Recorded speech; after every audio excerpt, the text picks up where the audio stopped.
BIBEY பண்ணுவோம். அக்கா அம்மனியை வீட்டில் விட்டுட்டு நம்ம மோதிர திரும்ப இந்த டைம் பூட்டிருக்கு. ஸோ ஸ்கூலோட ட்ரையில் வச்சு ஓப்பன் பண்ணுவோம்பா திறந்துருச்சு. இப்போ திரும்ப கோழியில் உள்ள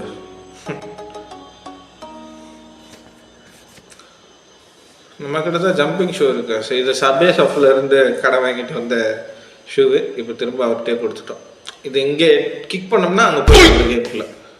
அடப்பாவி எத்தனை டைம் என்ன பாத்ரூமில் விட்டு மீன் பாத்ரூமில் இருக்கும்போது துரத்தி விட்டுருக்கேன். சொட்டரை பிடுங்கி போட்டிருக்கேன். என்ன பண்ணலாம்? ஸோ இதுக்கு புல்லு கட்டு கொடுத்தா சரியாக போயிடும். பகதூர் பாபுடா தாண்டா பகதூர் பாபு. ப்ரொப்போஸ் பண்ணிட்டானா? ஏன்டா இப்படி இருக்க?